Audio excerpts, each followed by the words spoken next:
یہ ثابت بھی نہیں ہے کہ نبی کریم صلی اللہ علیہ وسلم کے زمانے میں اس طرح قرآن خوانی ہو کسی کے مرنے میں، ثابت بھی نہیں ہے، سمجھ گئے نہیں؟ لیکن ہم نے اس کو معقول بنا، کوئی مر گیا فوراً بلا لو بچوں کو، مدرسے کے بچوں کو بلا لو، قرآن خوانی کرا تو غیر ثابت شدہ عمل ہے، کوئی ثابت نہیں ہے۔ دعا ثابت ہے، دعا استغفار ثابت ہے، یا اپنے آپ پڑھیے اور اس کا ثواب پہنچائیے، بلا کر اکٹھا کر یہ کوئی ثابت عمل نہیں ہے۔ قرآن کریم کو ہم نے کوئی بیمار ہو گیا دم کرا لو، تعویذ لے لو، مولوی صاحب کا مطلب کیا سمجھ لیا؟ تعویذ ڈنڈے ہیں، مولوی صاحب کا مطلب صرف اتنا رہ گیا۔ یہ چیزیں نہیں ہیں، یہ چیزیں بڑی اصلاح کی ہیں۔ یہ جو مولانا ہیں، جس میں مفتیان اکرام ہیں، جس سے آج کل وکیل ہوتے ہیں، وکیل ہم جاتے ہیں، وہ فیس بھی جمع کرتے ہیں، تب ان سے مشورہ لیتے ہیں۔ یہ بھی اسلامی شریعت کے وکیل ہیں، یہ بھی قانون کی تشریح کرتے ہیں، قانون کے مشورہ یہ دیں گے، یہ تو فی سبیل اللہ دیتے ہیں، کوئی پیسہ نہیں لیتے ہیں۔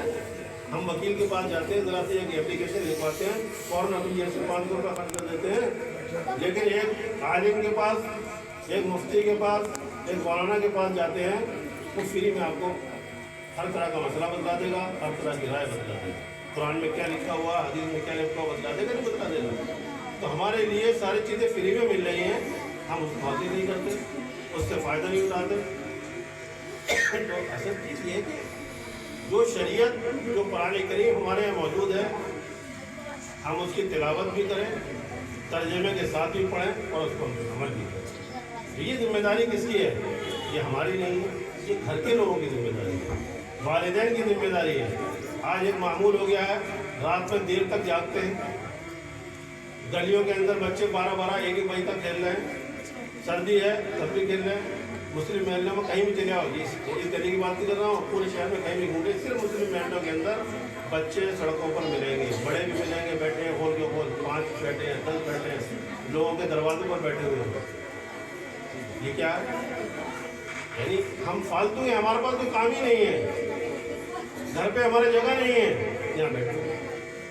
تو کہنے کا منشا یہ ہے کہ ہمیں اپنے عمل سے ثابت کرنا ہے کہ ہم مسلمان ہیں، اور اسلام کی تعلیم یہ ہے کہ عشاء کی نماز کے بعد سو جاؤ اور تہجد کے بعد اٹھ جاؤ۔ تہجد کے وقت نہیں اٹھ سکتے ہیں، کم از کم اذان فجر پر اٹھ جاؤ۔ اور ہمارا حال کیا ہے؟ ظہر میں مسجد بھری ملے گی، عصر میں بھی ملے گی، مغرب میں بھی ملے گی، عشاء میں کم اور فجر میں بالکل ہی کم۔ ہو رہا نہیں ہو رہا؟ وجہ کیا ہے کہ ہم رات میں جاگتے ہیں، دن میں سوتے ہیں، کوئی 11 بجے تک سو رہا، کوئی 12 بجے تک سو رہا۔ بہت سارے والدین پریشان ہیں کہ ہمارا لڑکا سوتے رہتا، دکان پہ نہیں جاتا، ہمارا لڑکا کام نہیں کرتا۔ تو یہ چیزیں جو ہیں اصلاح کی ہیں، اصلاح کرنا چاہیے، سمجھنا چاہیے۔ اور جب یہ جیسے ہوگا جب گھر کا ماحول ہم ایسا بنائیں گے، گھر میں جو ماحول صبح جلدی اٹھنے کا بنانا چاہیے، رات میں جلدی سونے کا بنانا چاہیے۔ اسی لیے میں نے جو حدیث شریف پڑھی تھی یہ تھی کہ تم میں سے ہر شخص چرواہا یعنی نگران گھر کا، اور ہر ایک سے اس کی جو رعیت ہے، جو رعایا ہے، بچے ہیں، بچوں کے بارے میں کوئی اگر حاکم ہے اس کی رعایا کے بارے میں سوال کیا جائے گا۔ یہ ذمہ داری ہے۔ یہ سوچے کوئی کہ والدین میں کوئی ذمہ داری نہیں ہے، والدین کی ذمہ داری ہے کہ وہ ذمہ داری کو پورا کریں، ماں کی ذمہ داری ہے کہ وہ ذمہ داری کو پورا کریں۔ اسی طریقے سے جیسے ہم ذمہ داری سمجھتے ہیں نا، امام کی ذمہ داری ہے کہ امام مسجد میں ٹائم پہ نماز پڑھائے، مسجد کی صفائی بھی کرائے، مؤذن صفائی بھی کرائے، تو اپنی ذمہ داری سے نبھا بھائی۔ آپ کی ذمہ داری تو صرف 2 بچے 3 بچے 4 بچوں کی ہے، آپ اس کی ذمہ داری کو نہیں نبھاتے، اور چاہتے یہ ہے کہ امام صاحب سے کہ پورے محلے کی ذمہ داری کو نبھائیں۔ ہم ذمہ دار سب ہیں، میں بھی ذمہ دار، یہ بھی ذمہ دار، والدین بھی ذمہ دار، سب ذمہ دار ہیں۔ اپنی ذمہ داری کا جو دائرہ ہے اس دائرے میں رہتے ہوئے تمام ذمہ داری کو نبھانا چاہیے۔